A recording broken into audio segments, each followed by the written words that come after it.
उस रात गांव में कोई इंसान नहीं था। फिर दरवाजा किसने खटखटाया? रात के ठीक 12 बजे थे। बारिश लगातार हो रही थी। आसमान में बिजली चमक रही थी और पहाड़ों के बीच बसे उस छोटे से गांव में अजीब सा सन्नाटा था। आरव अपनी बाइक से शहर लौट रहा था, लेकिन अचानक उसकी बाइक बीच जंगल में बंद हो गई। उसने कई बार स्टार्ट करने की कोशिश की, पर बाइक जैसे किसी ने पकड़ ली हो। तभी उसे दूर एक पुराना घर दिखाई दिया। घर के अंदर हल्की पीली रोशनी जल रही थी। आरव धीरे धीरे उस घर की तरफ बढ़ा। दरवाजा अपने आप खुल गया। अंदर एक बूढ़ी औरत बैठी थी।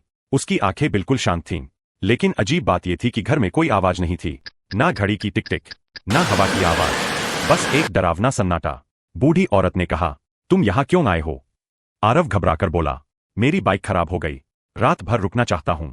औरत कुछ सेकंड तक उसे घूरती रही, फिर धीरे से बोली, रुक सकते हो, लेकिन रात के 3 बजे के बाद कमरे से बाहर मत निकलना। आरव ने पूछा, क्यों? औरत ने सिर्फ एक बात कही, क्योंकि 3 बजे वो वापस आता है।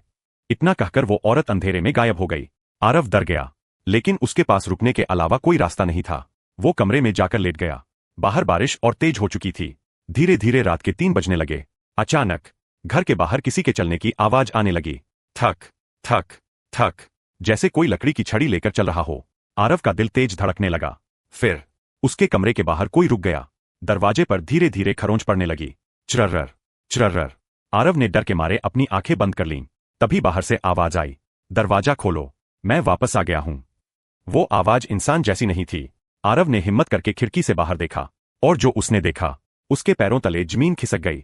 बारिश में एक आदमी खड़ा था, लेकिन उसका चेहरा नहीं था, सिर्फ काला अंधेरा।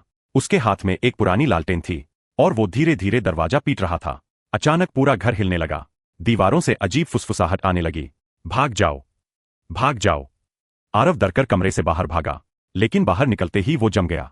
पूरा घर खाली था, ना बूढ़ी औरत, ना कोई फर्नीचर, बस टूटी हुई दीवारें और धूल, जैसे वो घर सालों से बंद पड़ा हो। तभी पीछे से किसी ने उसके कंधे पर हाथ रखा।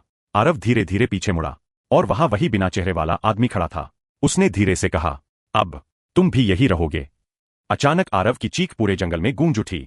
अगली सुबह लोगों को जंगल के पास सिर्फ उसकी टूटी हुई बाइक मिली, लेकिन आरव कभी नहीं मिला। कहते हैं, आज भी बारिश वाली रात में उस घर से आवाज आती है, दरवाजा खोलो, मैं वापस आ गया हूं। अगर आपको ये रहस्यमय कहानी पसंद आई, तो वीडियो को लाइक करें, चैनल को सब्सक्राइब करें, और कमेंट में बताइए, अगर आप आरव की जगह होते तो क्या करते।